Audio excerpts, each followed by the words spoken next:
Times are tough and you gotta do what you gotta do. Which is why today is Take Your Daughter to Work Day. Hi.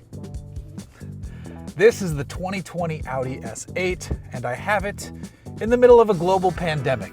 The media must go on, the show must go on, and hopefully this gives you a bit of entertainment while you're stuck at home. And if not, it was free, so don't complain about it to me.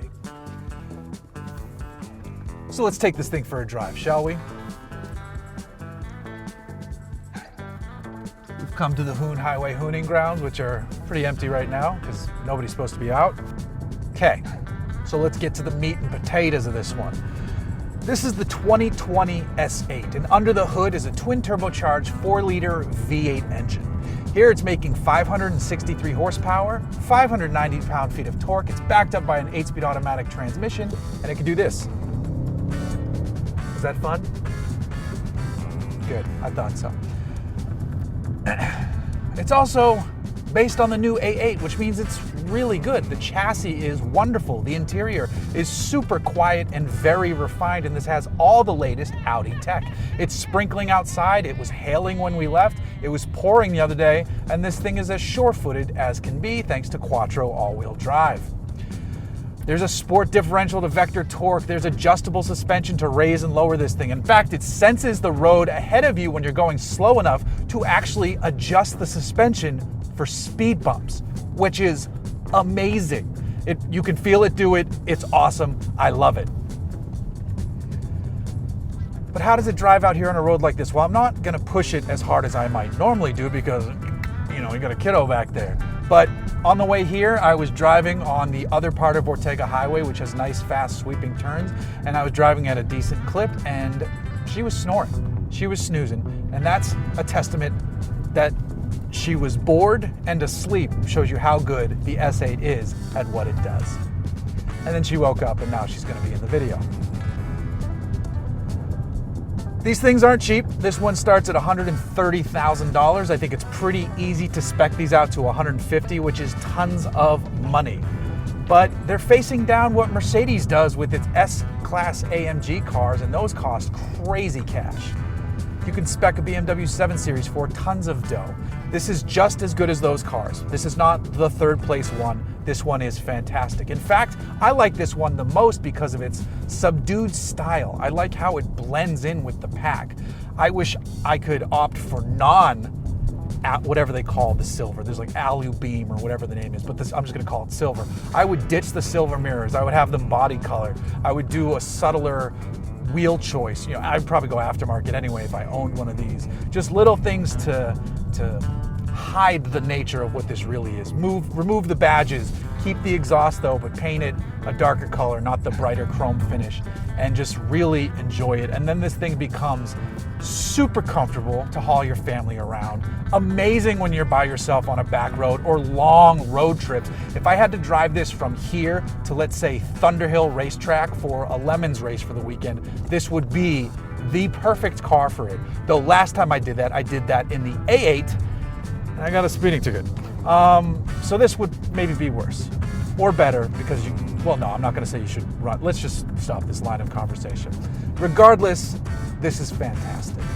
The RS7 is the one that people will stare at as it goes by and go, oh, that thing's cool. The S6 is the surprising, middle executive not boy racer, but it's the middle executive who's done well.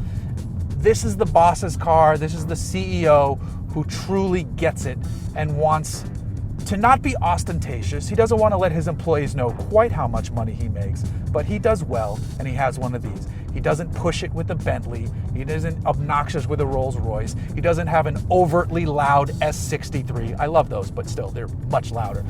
This is the one where he can slip in and out of traffic, in and out of the garage, in and out of the parking lot, and just everybody's happy. He's happy. Everyone around him is happy. They're not throwing capitalist pig blood on him and telling him to go to hell. The seats are comfortable. The base sound system has 17 speakers, and there's an optional extra sound system that has 23 speakers. All of this infotainment works really well. It's the best iteration of a touchscreen-based infotainment system. I prefer buttons. They're more tactile. You can take less time away of having your eyes on the road. But this one does work really well. I like the haptic feedback aspect of it and all of that stuff. There's some sliding nature as well that you can utilize. So it does work well. There's some great camera systems. There's a full 3D video parking system, so you can really see every angle of the car. It's a really slick system. And then Audi's MMI with the great virtual cockpit that just continues to get better. I forget if this is version 2 we're on or version 3. It might be 2. It just looks really nicely integrated. They've done a nice job changing out the tack for almost a more 80s style angular tack, which is pretty cool. And you can always change it in the menus. You're not stuck with just that one. You can blow the map up real big. So it's a lot of familiar tech, but it's just, how does it drive? Because it is the newest S8. It's awesome. It gets up and goes. The torque is available from 2,000 up to about 4,000 or 4,500. It's no turbo lag. It's just the exhaust. There's no turbo lag. It's just the transmission quickly shifting down to get you where you want to be. You can use the paddles.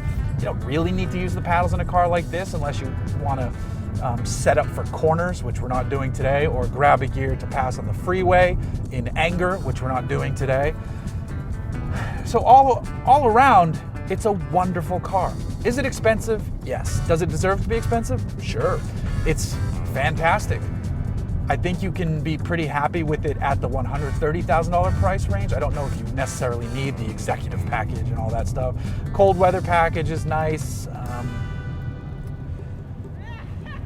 I could go into a rant of how things are always crazy expensive because the S8 was always the cheaper alternative to the S63 or the S-AMG and the Top 7 series.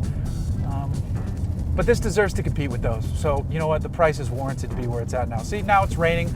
I had the wipers already set to auto, so they've kicked on. I already had the weather headlight button pressed, so my headlights are actually on, not just daytime running lamps on. It's a sun shower though. We're already coming back to the sun.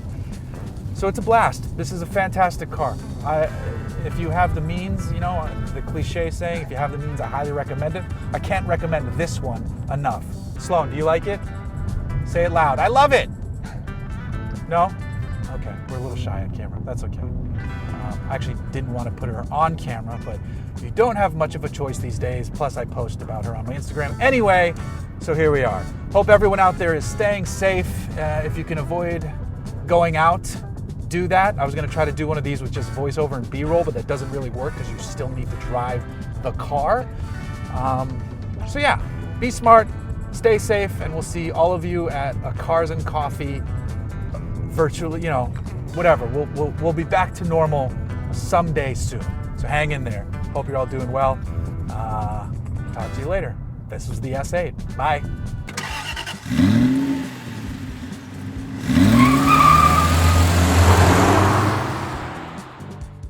Hold on, I gotta say one more thing, okay? Had to turn the camera back on because I forgot to mention one excellent part of the handling with this thing. That's why I don't have my mic turned on, but I couldn't forget it. This has rear axle steering, which basically helps shrink the size of this car and makes it more dynamic than it really has any business being, because this thing is 5,200 pounds and yet it can run from 0 to 60 in just over 3 seconds. And I believe when Car and Driver tested it on the skid pad, it did 0.94 G. 5,200 pound car just tearing it up. I mean, you can tell it's a big, hefty, full-size sedan, but it works with that weight so well.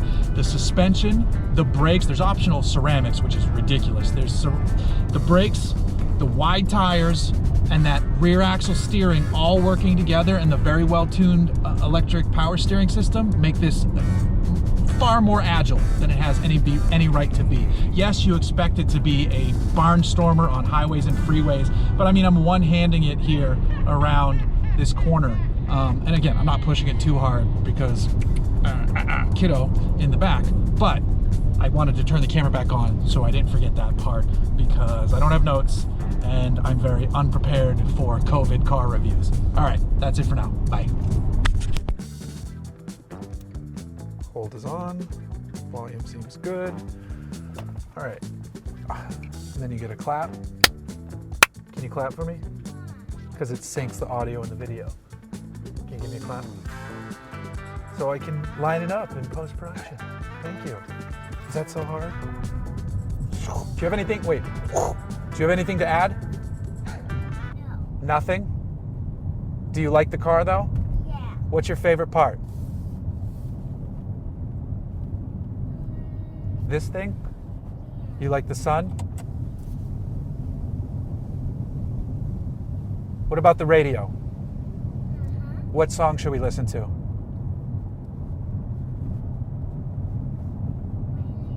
My Little Pony? Okay, we'll do that then. See you later.